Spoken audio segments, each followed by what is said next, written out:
أنت القدوس يا الله، أنت الجبار يا الله. نحمده ونصلي على رسوله الكريم أما بعد فأعوذ بالله من الشيطان الرجيم بسم الله الرحمن الرحيم رب اشرح لي صدري ويسر لي أمري واحلل عقدة من لساني يفقهوا قولي. آج ہم انشاءاللہ اللہ سبحانہ تعالیٰ کے نام الستیر پر بات کریں گے. عموماً یہ نام الستیر لکھا جاتا ہے لیکن یہ درست نہیں، یہ ستیر ہے، جیسے حکیم ہے، کریم ہے. الستیر ساتر، الستار چھپانے والا، پردہ پوشی کرنے والا. ستیر کا لفظ ستر سے ہے، یعنی اللہ سبحانہ تعالی حفاظت کرنے والا، ڈھانکنے والا، پردہ پوشی کرنے والا اور چھپانے والا ہے، یعنی ان چیزوں کو جو چھپانے کے لائق ہیں. بندے کے قبیح افعال اور بندے کے عیبوں کو ڈھانپنے والا ہے. اللہ سبحانہ تعالیٰ کا یہ نام یعنی الستیر قرآن مجید میں تو نہیں آتا. سنن النسائی کی حدیث میں آتا ہے ان اللہ عز وجل حیی ستیر، کہ بے شک اللہ سبحانہ تعالی حیا کرنے والا ہے، پردہ پوشی کرنے والا ہے. تو آئیے ہم دیکھتے ہیں کہ اللہ سبحانہ تعالیٰ کے اس نام سے متعلق ہمیں قرآن و سنت میں کیا رہنمائی ملتی ہے. سب سے پہلی بات تو یہ کہ اللہ سبحانہ تعالیٰ حیا پسند کرتا ہے اور پردہ پوشی پسند کرتا ہے. اور دیکھا جائے تو اللہ سبحانہ تعالیٰ نے اسے اپنی ذات کے لیے بھی پسند کیا کہ وہ خود پردے میں ہے.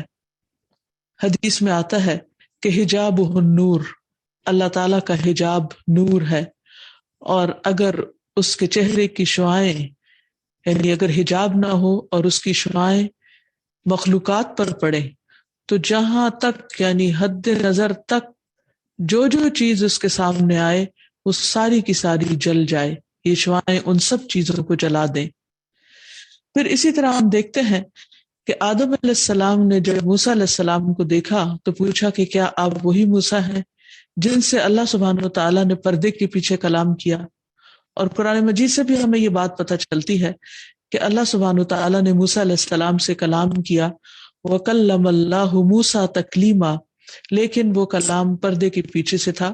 موسیٰ علیہ السلام نے اللہ تعالیٰ کو دیکھنے کی خواہش بھی ظاہر کی، لیکن اللہ سبحانہ تعالیٰ نے فرمایا کہ تم مجھے نہیں دیکھ سکتے. صرف قیامت کے دن اہل ایمان اللہ سبحانہ تعالیٰ کے دیدار سے محظوظ ہوں گے اور انہیں یہ سعادت نصیب ہوگی اور یہ خوشی نصیب ہوگی. تو بہرحال اللہ سبحانہ تعالیٰ پردے کو پسند کرتا ہے اور خود بھی پردے میں ہے. پھر اسی طرح اللہ سبحانہ تعالیٰ لوگوں کے عیبوں کو ڈھانکنے کو پسند کرتا ہے.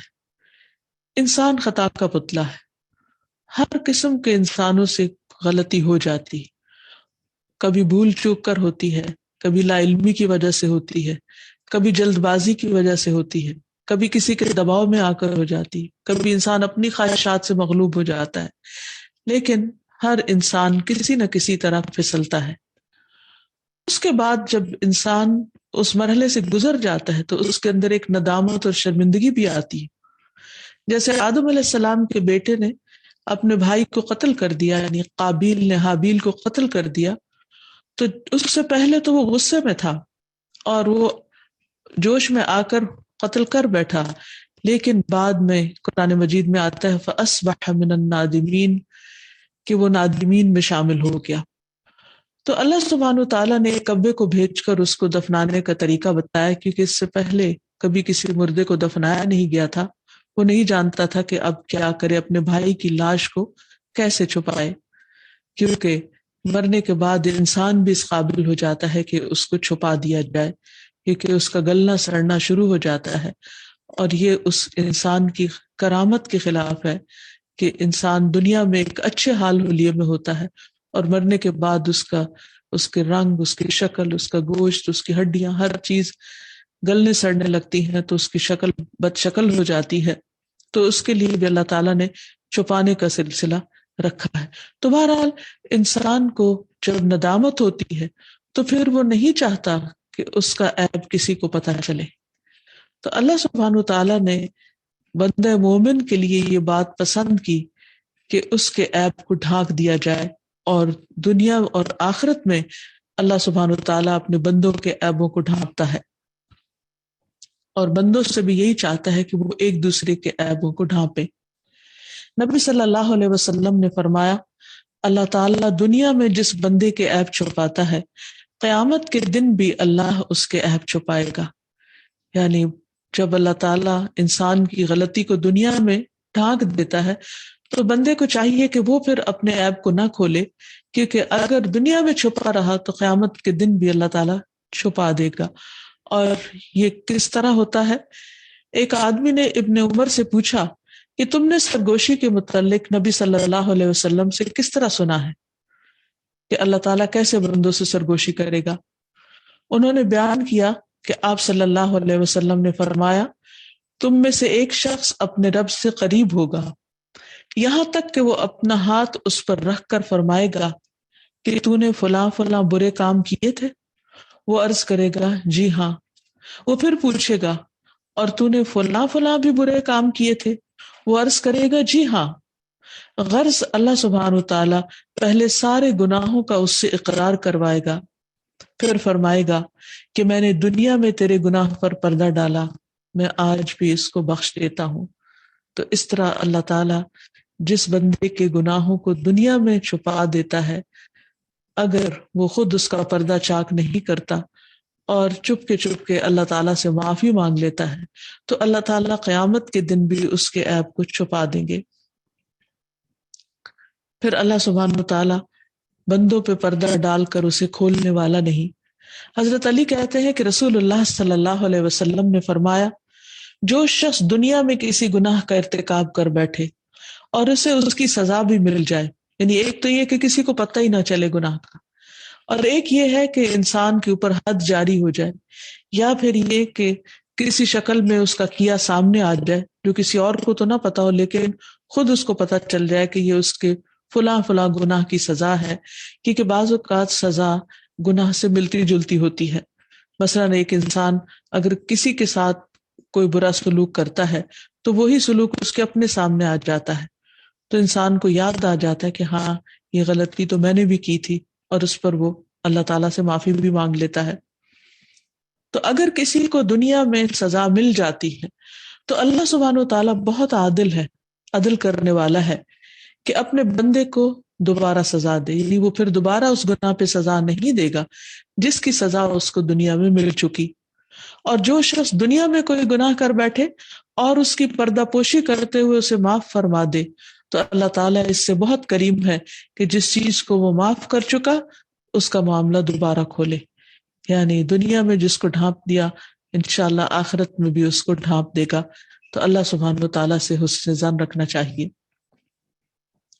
اسی لیے اللہ سبحانہ وتعالیٰ چونکہ الستیر ہے، وہ چھپانے کو، پردہ پوشی کرنے کو اور قبیح اور گندی چیزوں کو خاص طور پر ڈھانکنے کو پسند کرتا ہے، تو اللہ تعالیٰ کو یہ بات سخت ناپسند ہے کہ کوئی گناہ کرنے کے بعد اس کا اعلان کرے یا اسے دوسروں کے سامنے ظاہر کرے، یا پھر فخر کے ساتھ یہ بتائے، جیسے کہتے ہیں کہ چوری اور سینہ زوری، کہ سینہ زوری کر کے بتائے کہ میں نے یہ اور یہ غلط کام کیا ہے اور اس پہ وہ فخر محسوس کرے، تو یہ بات اللہ تعالیٰ کو سخت ناپسند ہے۔ ابو ہریرہ رضی اللہ عنہ نے بیان کیا کہ میں نے رسول اللہ صلی اللہ علیہ وسلم سے سنا کہ آپ نے فرمایا، میری تمام امت کو معاف کر دیا جائے گا سوائے کھلم کھلا گناہوں کے کرنے والوں کو، اور کھلم کھلا گناہوں کے کرنے میں یہ بات بھی شامل ہے کہ ایک شخص رات کو کوئی گناہ کا کام کرے اور اس کے باوجود کہ اللہ نے اس کے گناہ کو چھپا دیا، مگر صبح ہونے پر وہ کہے کہ اے فلاں میں نے کل رات فلاں فلاں کام کیا تھا، یعنی خود ہی اپنا گناہ دوسروں کو بتانا شروع کر دے، اس کا اشتہار دینے لگے۔ رات گزر گئی تھی اور اس کے رب نے اس کا گناہ چھپائے رکھا، لیکن جب صبح ہوئی تو خود اللہ کے پردے کو کھولنے لگا۔ اللہ سبحانہ وتعالیٰ ایسے شخص کے گناہ کو معاف نہیں کریں گے۔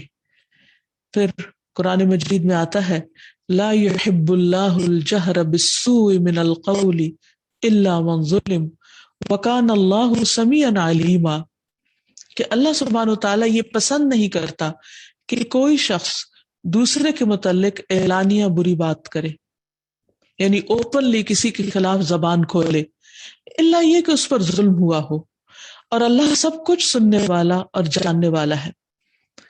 اور اس میں کیا چیز آتی ہے کہ مثلا اللہ تعالیٰ کو یہ پسند نہیں کہ کوئی شخص کسی کے پیٹھ پیچھے کسی کی برائی کرے اور پھر بھری مجلس میں کسی کو بدنام کرے، یا پھر کسی پر کوئی عیب جوئی کرے، یا کسی کے اوپر ہنسے، یا اس کو تانا دے، یا کسی بھی طرح اس کی بے عزتی کرے۔ یہ چیز اللہ تعالیٰ کو پسند نہیں۔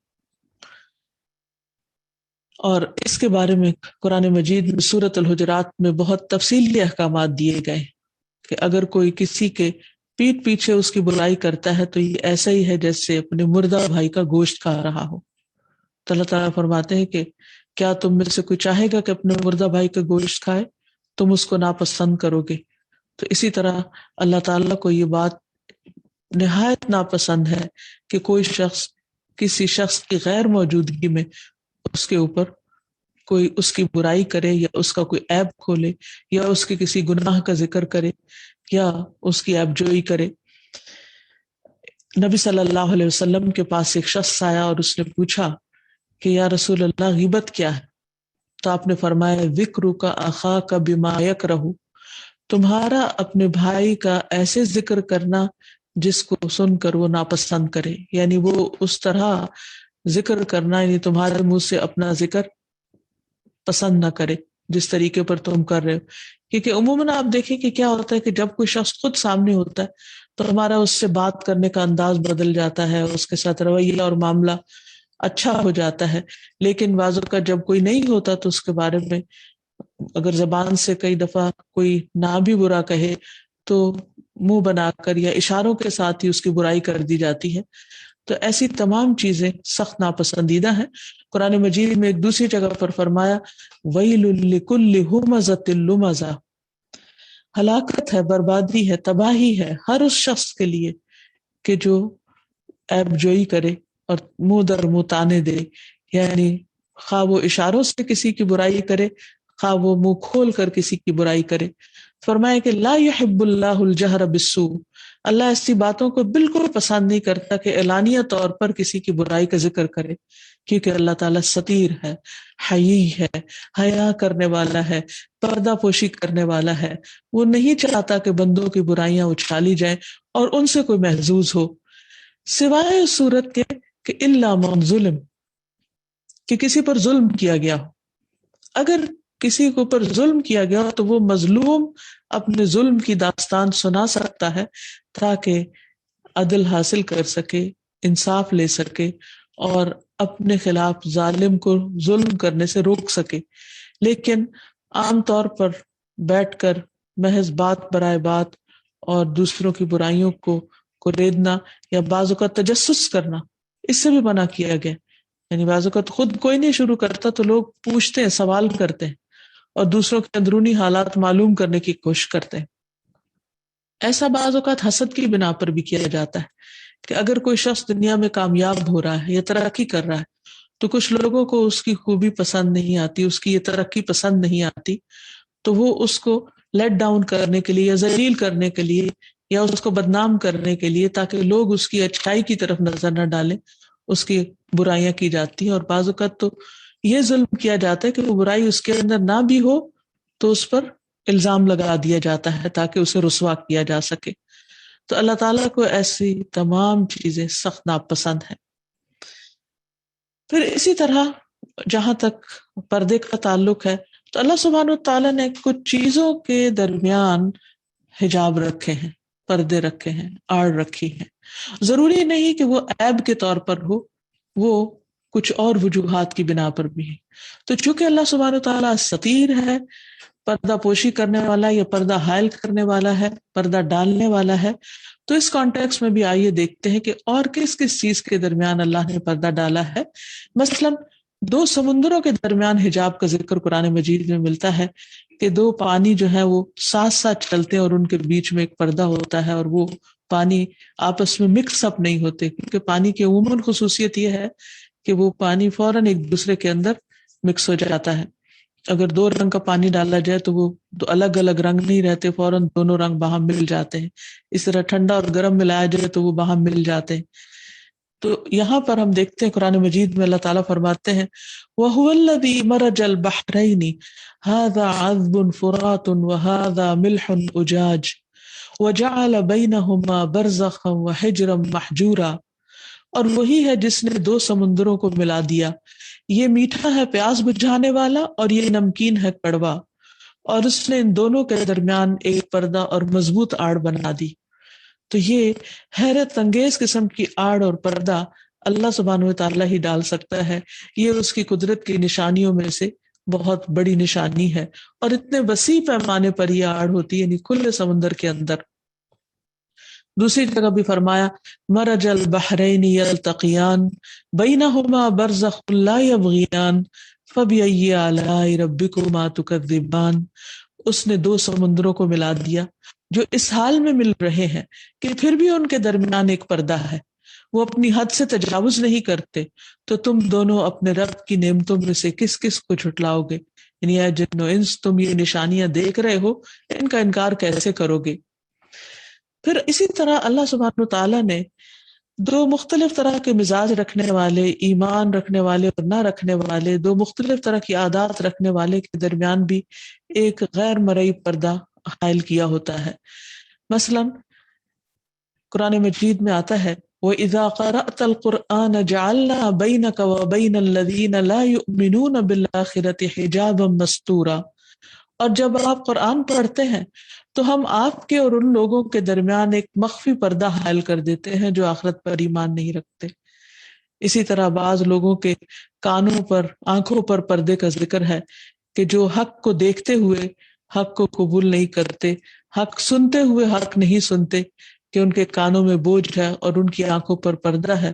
وَعَلَىٰ أَبْصَارِهِمْ غِشَاوَةٌ وَلَهُمْ عَذَابٌ عَظِيمٌ، اور ان کے لیے عذاب عظیم ہے کہ کچھ لوگ حق کو یا حق کی نشانی کو، یعنی کائنات میں بکھری ہوئی ہیں اللہ تعالیٰ کی پہچان کی بہت سی نشانیاں، ان کو دیکھ نہیں پاتے، تو وہ کیا چیز ہے جو انہیں دیکھنے نہیں دیتی؟ وہ ایک غیر مرئی پردہ ہے جو رکاوٹ بنا ہوا ہے حق کو قبول کرنے میں۔ پھر اسی طرح کچھ اور قسم کے پردوں کا بھی ذکر آتا ہے، مثلا فوت شدہ بچوں کا آگ سے پردہ بننا، یعنی اگر کسی مومن کے بچے فوت ہو جاتے ہیں تو خاص طور پر عورتوں کے لیے بشارت ہے، کیونکہ ماں کو اپنے بچے کے ساتھ بہت اٹیچمنٹ ہوتی ہے اور اس کی جدائی اس کے لیے بہت تکلیف دہ ہوتی ہے، تو اگر وہ صبر کرتی ہے تو وہ بچے اس کے لیے جہنم کی آگ سے آڑ بن جاتے ہیں۔ ابو سعید خدری کہتے ہیں کہ عورتوں نے نبی صلی اللہ علیہ وسلم سے درخواست کی کہ ہمیں بھی نصیحت کرنے کے لیے آپ ایک دن خاص فرما دیجئے۔ نبی صلی اللہ علیہ وسلم نے ایک خاص دن میں ان کو واعظ فرمایا اور بتایا کہ جس عورت کے 3 بچے فوت ہو جائیں تو وہ اس کے لیے جہنم سے آڑ بن جاتے ہیں۔ اس پر ایک عورت نے پوچھا یا رسول اللہ، اگر کسی کے 2 بچے فوت ہو جائیں؟ آپ نے فرمایا 2 بچوں پر بھی، یعنی وہ بچے اس کے لیے آگ سے رکاوٹ ہیں۔ اسی طرح خصوصاً بیٹیوں کا جہنم سے پردہ بننا۔ حضرت عائشہ کہتی ہے کہ ایک عورت اپنی 2 بچیوں کے ساتھ میرے پاس کچھ مانگنے کے لیے آئی، کیونکہ وہ بھوکی تھی۔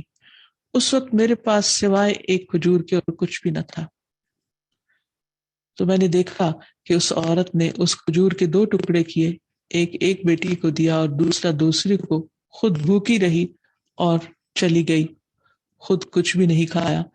اس کے بعد نبی صلی اللہ علیہ وسلم تشریف لائے تو میں نے آپ سے اس عورت کا حال بیان کیا۔ آپ نے فرمایا جو ان بچیوں کی وجہ سے آزمایا گیا تو یہ بچیاں اس کے لیے جہنم کی آگ سے حجاب بنے گی، پردہ بن جائیں گی، یعنی اس کو آگ میں نہیں جانے دے گی۔ تو گویا اس طرح بچیوں کی تربیت، ان کی پرورش اور ان پر مال خرچ کرنا اور ان کی لک آفٹر کرنا، یہ ایک بہت بڑے اجر و ثواب کا کام بتایا گیا، خواہ وہ زندہ ہو یا فوت ہو جائیں۔ پھر اسی طرح مومن کے لیے اس کا صدقہ آگ سے پردہ بنتا ہے۔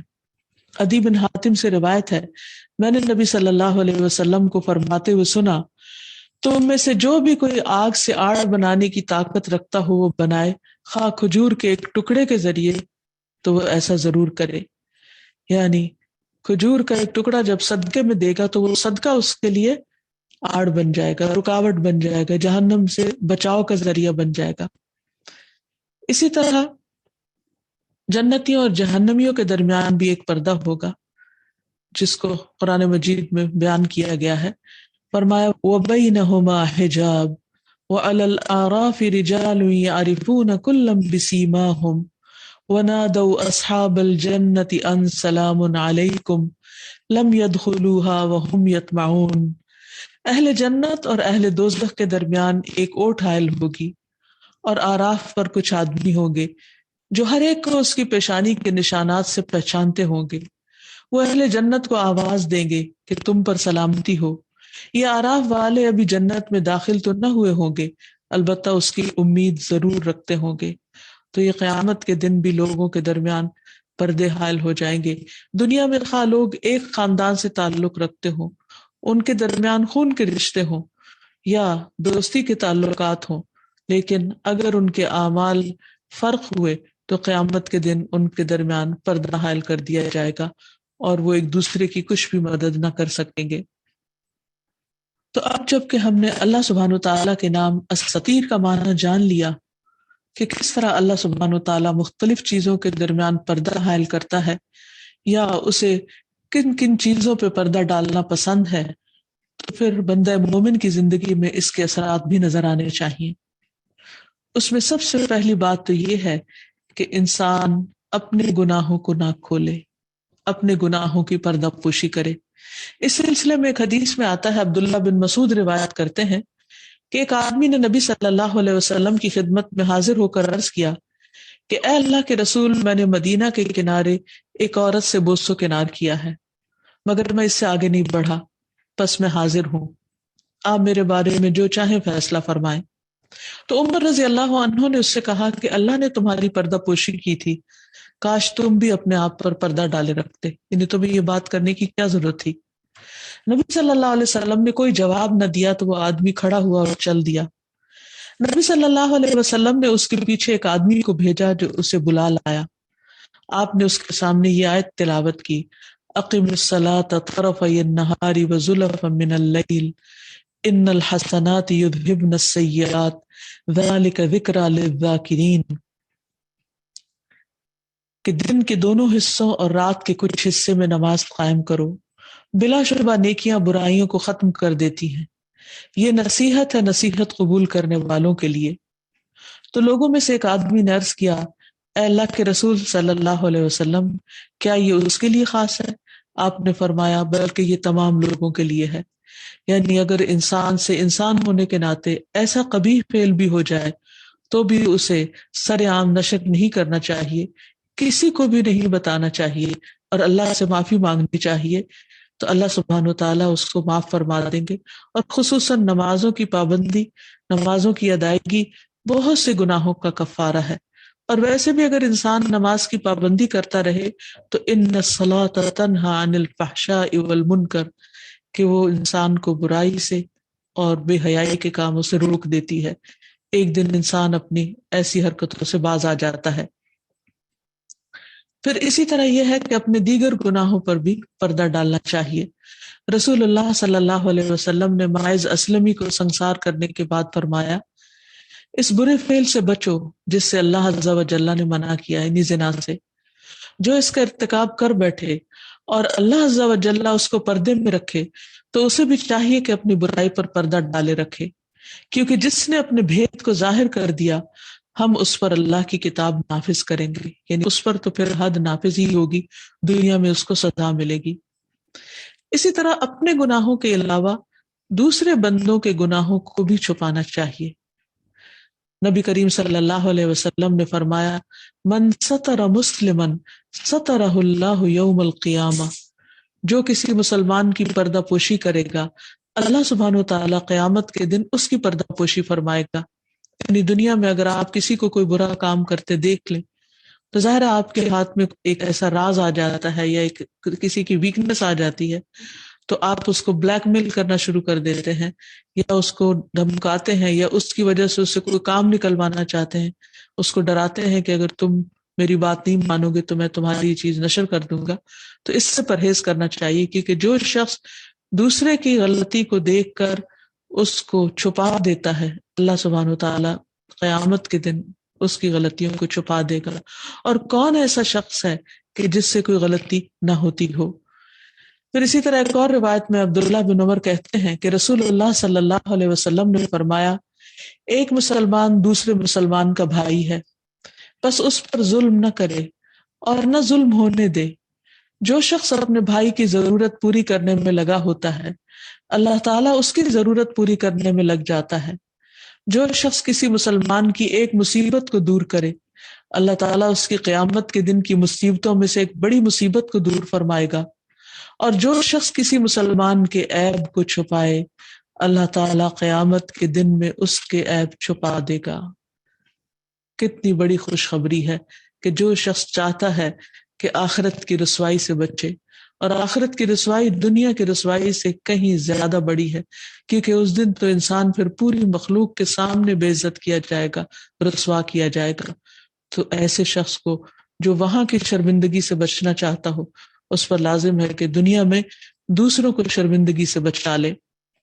رسول اللہ صلی اللہ علیہ وسلم نے فرمایا، جو شخص مومن کی پردے والی بات کی ستر پوشی کرے تو گویا اس نے زندہ درگور کی گئی بچی کو زندہ کر دیا۔ یعنی اگر کوئی شخص کسی کا عیب چھپا دیتا ہے تو گویا کسی نے زندہ گاڑی ہوئی لڑکی کو دوبارہ نکال کے زندگی بخش دی۔ یہ اتنی بڑی نیکی ہے۔ پھر اسی طرح زندہ انسان تو زندہ، اگر کوئی فوت ہو جائے تو میت کی پردہ پوشی کرنا بھی ضروری ہے۔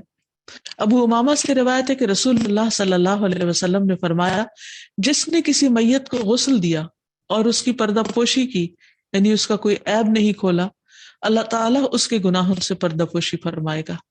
تو مومن قابل احترام ہے، خواہ وہ زندہ ہو خواہ وہ مردہ ہو، ہر حال میں اس کا عیب چھپانا چاہیے اور اس کی غلطیوں پہ پردہ ڈالنا چاہیے۔ رسول اللہ صلی اللہ علیہ وسلم نے فرمایا، جو شخص اپنے بھائی کے کسی عیب کو جانتا ہو پھر اس کو چھپا لے، اللہ تعالیٰ قیامت کے دن اس کے عیب پر پردہ ڈال دے گا۔ پھر اسی طرح یہ ہے کہ انسان صرف چھپائے نہیں بلکہ اس کے ساتھ دوسرے کو معاف بھی کر دے۔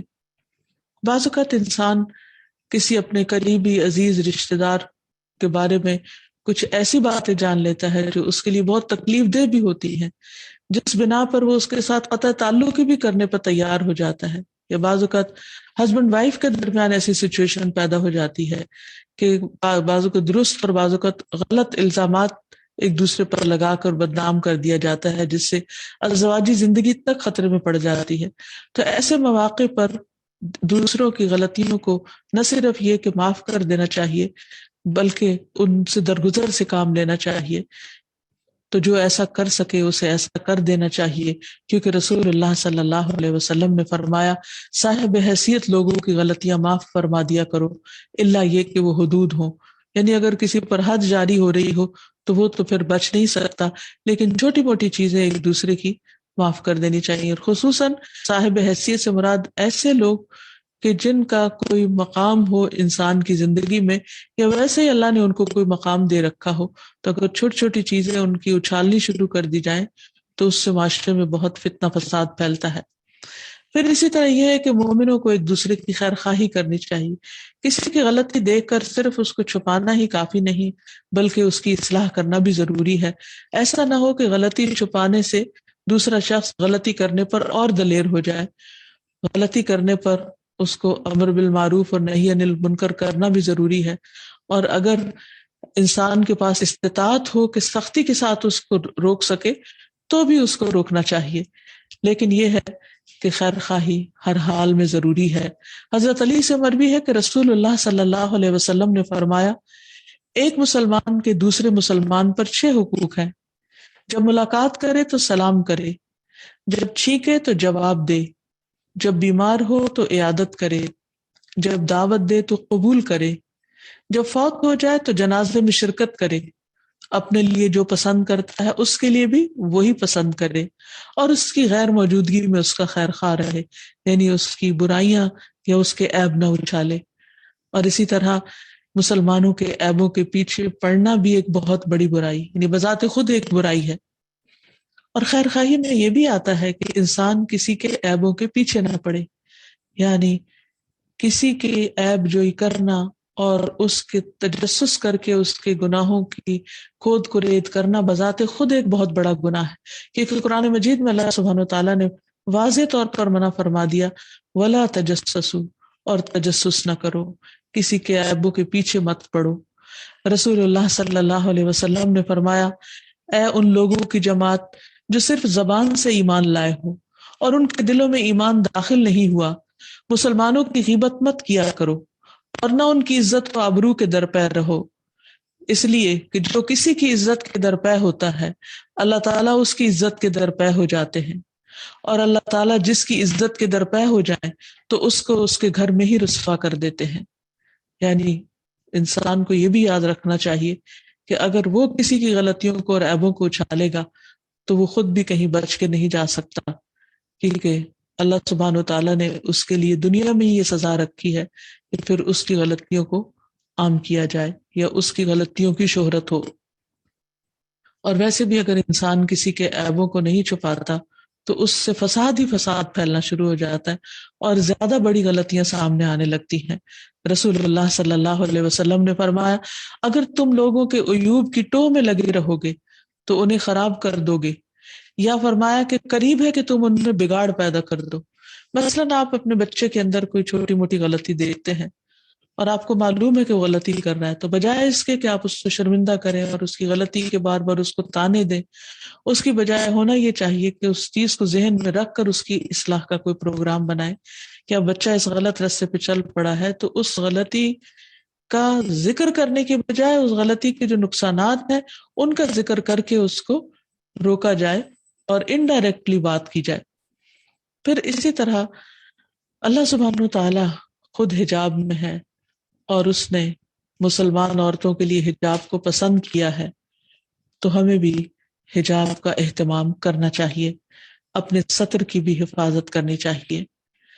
جرہد اصحاب صفہ میں سے تھے، وہ کہتے ہیں کہ رسول اللہ صلی اللہ علیہ وسلم ہمارے پاس بیٹھے ہوئے تھے کہ میری ران کھلی ہوئی تھی، تو آپ نے فرمایا، کیا تجھے معلوم نہیں کہ ران سطر میں ہے؟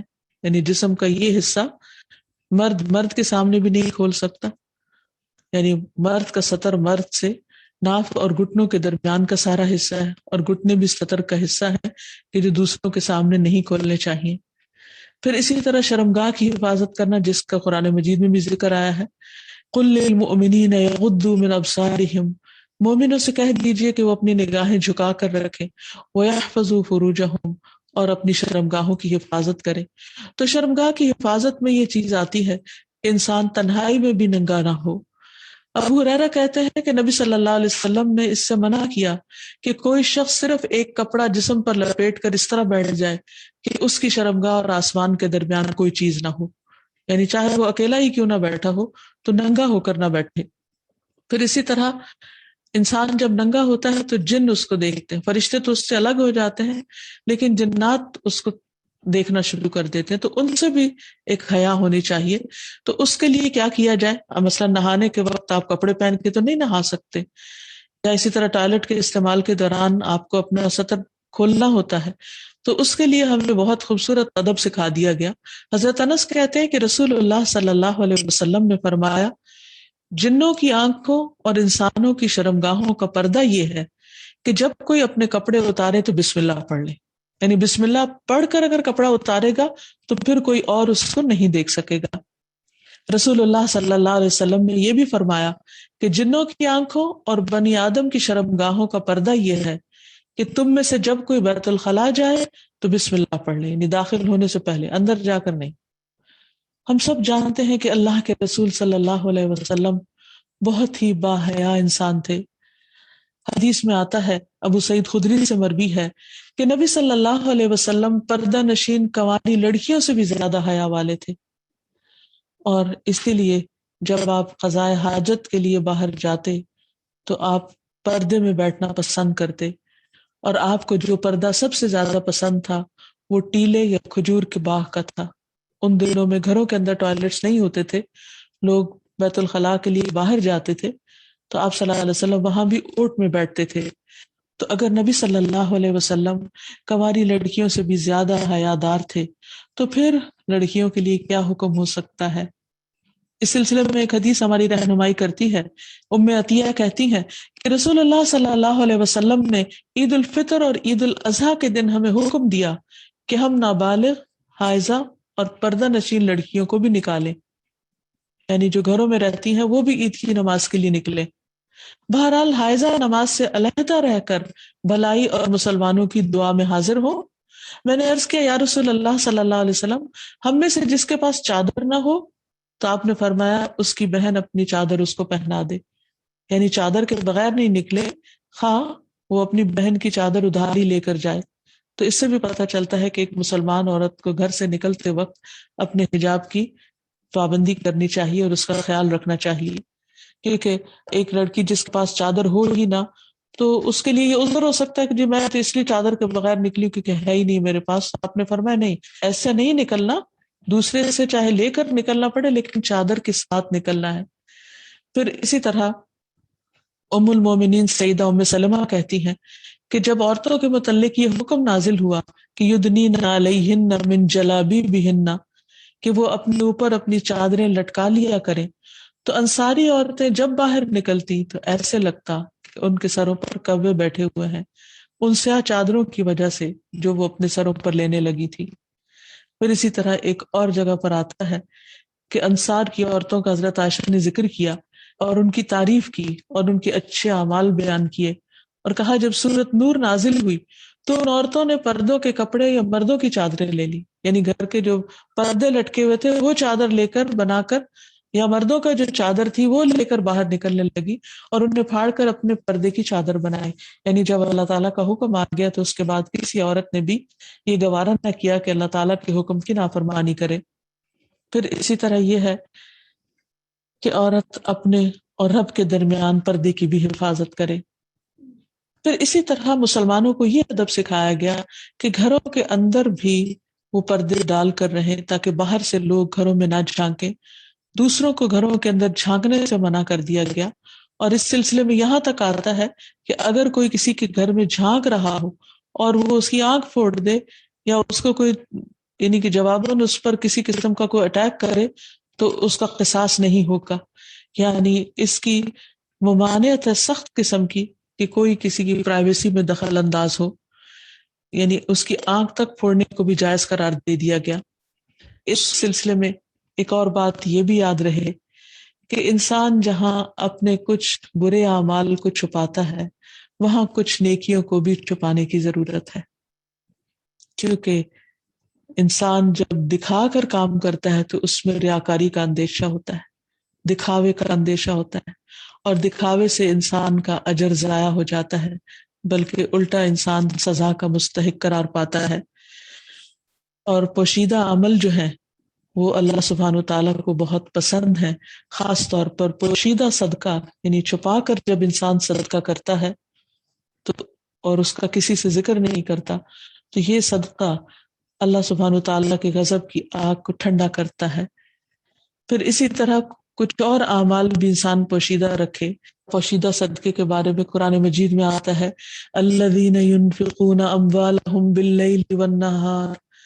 باللیل والنہار سرا وعلانیۃ فلہم اجرہم عند ربہم ولا خوف علیہم ولا ہم یحزنون۔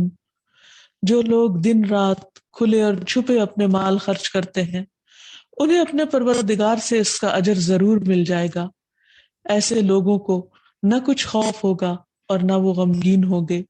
یعنی اتنی زبردست خوشخبری اور بشارت دی گئی کہ چھپا کر صدقہ کرنے والوں کو اجر ضرور ملے گا، اور ایسے لوگ قیامت کے دن بالکل بے خوف ہوں گے اور غموں سے آزاد ہوں گے۔ بلکہ دنیا میں بھی انسان کے غم، دکھ اور ڈپریشن کا علاج صدقے میں ہے۔ پھر اسی طرح نبی صلی اللہ علیہ وسلم نے فرمایا 7 لوگ عرش الہی کے سائے تلے ہوں گے، جن میں سے ایک وہ شخص کہ جس کے دائیں ہاتھ نے جب خرچ کیا تو بائیں کو بھی پتہ نہیں چلا کہ اس نے اللہ کے راستے میں کیا دیا۔ پھر اسی طرح تنہائی میں اللہ کو یاد کر کے رونا، کوئی نہ دیکھ رہا ہو، صرف وہ اور اس کا رب ہو، سب سے چھپ کر انسان صرف اور صرف اللہ تعالیٰ کو یاد کر کے روئے۔ نبی صلی اللہ علیہ وسلم نے فرمایا 7 طرح کے آدمی ہوں گے جن کو اللہ اس دن اپنے سائے میں جگہ دے گا جس دن اس کے سائے کے سوا کوئی سایہ نہ ہوگا۔ ان میں سے ایک وہ شخص جس نے تنہائی میں اللہ کو یاد کیا اور اس کی آنکھوں سے بے ساختہ آنسو جاری ہو گئے۔ پھر اسی طرح رات کے وقت نماز پڑھنا، کیونکہ رات بھی پردہ پوش ہے۔ اللہ تعالیٰ فرماتے وَجَعَلْنَا اللَّيْلَ لِبَاسًا، ہم نے رات کو پردہ پوش بنایا۔ تو رات کے اندھیرے میں انسان سب سے چھپ کر نماز پڑھے، تہجد پڑھے، اللہ کو یاد کرے، اور اسی طرح صدقہ خیرات کرے۔ جیسے ایک شخص نے رات کے وقت چھپ کے صدقہ کیا تو ایک دن چور کو دے دیا، اور اسی طرح دوسرے تیسرے دن بھی وہ ایسے لوگوں کو دے چکا جو مستحق نہیں تھے، لیکن اس کے باوجود اس کا صدقہ قبول ہو گیا اور ان لوگوں نے بھی اپنے غلط کاموں سے پرہیز کر لیا۔ اور اسی طرح کوئی بھی نیکی اور کوئی بھی عمل جو صرف اللہ اور بندے کے درمیان ہے، جیسے روزہ، تو اللہ سبحانہ وتعالیٰ اس کا بے پناہ اجر دے گا، اس چیز کا اجر اللہ کے ذمہ ہے۔ تو آخر میں یہ کہ انسان اللہ تعالیٰ کی اس صفت کو سامنے رکھ کر اللہ سے دعا کرے کہ یا ستیر تو ہمارے گناہوں کو چھپا دے اور تو ہمیں عافیت میں رکھ، اور تو ہمیں دنیا اور آخرت کی رسوائی سے بچا، اور اسی طرح ہمارے عیبوں پر پردہ ڈال دے، اور صبح و شام اللہ تعالیٰ سے عافیت کی دعا انسان کرتا رہے، اور اللہ سبحانہ و تعالیٰ ہم سب پر اپنی رحمت نازل فرمائے اور ہم سے راضی ہو جائے۔ وآخر دعوانا ان الحمد للہ رب العالمین۔ أنت القاهر يا الله، أنت الحسيب يا الله، أنت الشافي يا الله، أنت المبين يا الله، أنت الوكيل يا الله، أنت القيوم يا الله، أنت المتين يا الله، أنت السبوح يا الله، لا إله إلا الله محمد رسول الله، لا إله إلا الله محمد رسول الله۔ نحمده ونصلي على رسوله الكريم، اما بعد، فاعوذ باللہ من الشیطان الرجیم، بسم اللہ الرحمن الرحیم، رب اشرح لي صدری ویسر لي امری واحلل عقدۃ من لسانی یفقهوا قولی۔ اللہ سبحانہ تعالیٰ کے نام المحیط پر بات کریں گے۔ المحیط، احاطہ کرنے والا، گھیرنے والا، حفاظت کرنے والا۔ اللہ سبحانہ وتعالی اپنے علم، اپنی قدرت کے ساتھ اپنی تمام مخلوق کو گھیرے ہوئے ہے۔ کوئی بھی چیز چھوٹی ہو یا بڑی، اس کی قدرت اس کے قبضے سے باہر نہیں اور نکل بھی نہیں سکتی، کہیں نہیں جا سکتی۔ اللہ سبحانہ وتعالی کی نگاہوں نے ہر چیز کو جو بھی اس نے پیدا کی ان کا احاطہ کر رکھا ہے، یعنی ہر چیز کو وہ بیک وقت دیکھتا ہے۔ اسی طرح تمام سنی جانے والی چیزوں، تمام آوازوں کو اس کی سماعت احاطہ کر رہی ہے۔ حقیقت یہ ہے کہ ہم سب اللہ کے بندے اور اس کے غلام ہیں۔ کائنات کی ہر چیز اس کے قبضہ قدرت میں ہے۔ تو آئیے ہم دیکھتے ہیں کہ قرآن و سنت کی روشنی میں اللہ سبحانہ وتعالیٰ کے اس نام سے متعلق ہمیں کیا رہنمائی ملتی ہے۔ سب سے پہلی بات تو یہ کہ قرآن مجید میں یہ نام کئی بار ذکر ہوا ہے، اور یہ کہ اللہ تعالیٰ ہر چیز کو گھیرے ہوئے ہے۔ سورۃ النساء میں فرمایا وَلِلَّهِ مَا فِي السَّمَاوَاتِ وَمَا فِي الْأَرْضِ، اللہ کے لیے ہے جو کچھ آسمان میں ہے اور جو زمین میں ہے، جو عالم علوی میں ہے اور جو عالم سفلی میں ہے، ہر چیز اللہ سبحانہ تعالیٰ کی ملکیت ہے، کوئی اور اس کا مالک نہیں۔ اور وَكَانَ اللَّهُ بِكُلِّ شَيْءٍ مُحِيطًا، اللہ تعالیٰ ہر چیز کو گھیرنے والا ہے، ہر چیز اس کے قبضہ قدرت میں ہے۔ دوسری جگہ پر فرمایا سَنُرِيهِمْ آيَاتِنَا فِي الْآفَاقِ وَفِي أَنفُسِهِمْ حَتَّى يَتَبَيَّنَ لَهُمْ أَنَّهُ الْحَقُّ،